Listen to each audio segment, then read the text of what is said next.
Voilà maintenant une énigme qui a tenu en haleine les chasseurs de trésors pendant 30 ans. Le mystère de la chouette d'or a été révélé il y a quelques semaines, mais vous allez voir que les fans ont décidé de se rebeller.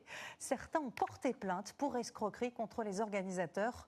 Selon eux, il y aurait trop d'incohérences, comme nous l'expliquent Michel Izard et Ahmed Rassouli.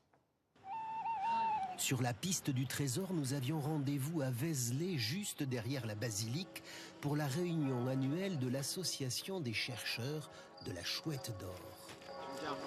200 passionnés qui cette année sont plutôt d'humeur chagrine. Le sentiment, c'est qu'on nous a volé notre jeu. Complètement écœuré. Hein. Mais il n'y a pas que moi, tout le monde est écœuré.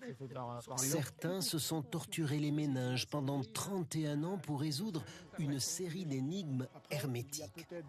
Une chasse au trésor lancée en 1993 pour trouver la chouette d'or, une sculpture d'une valeur d'1 million de francs. Un livre illustré et un service Minitel donnaient des pistes. L'auteur du jeu, Max Valentin, cultivait le mystère en restant anonyme.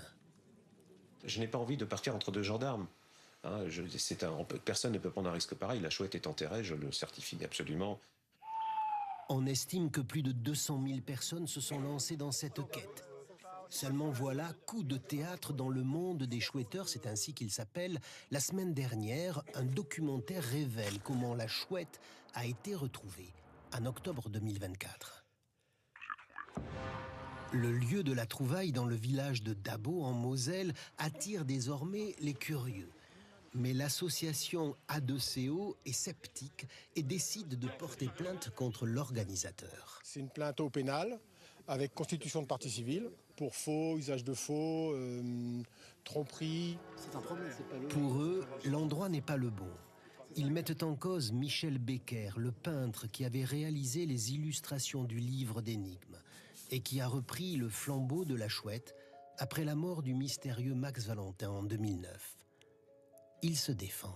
Je suis rentré en 2021 en possession d'une disquette sur laquelle figurent les solutions du jeu. Cette disquette m'a été remise par la veuve de Max Valentin et cette disquette donne un emplacement très précis. On a des constats d'huissier à chaque étape du jeu. Tout a été absolument contrôlé. Des centaines, des milliers de messages continuent de s'échanger aujourd'hui encore sur un site dédié. Les avis sont partagés, mais la fièvre ne retombe pas. Une phrase le résume. La légende perdure. J'émets l'hypothèse que la véritable chouette est toujours enterrée. Je continue à chercher. Je continue. Parce que c'est plus pour le trésor, c'est pour le plaisir de résoudre les énigmes.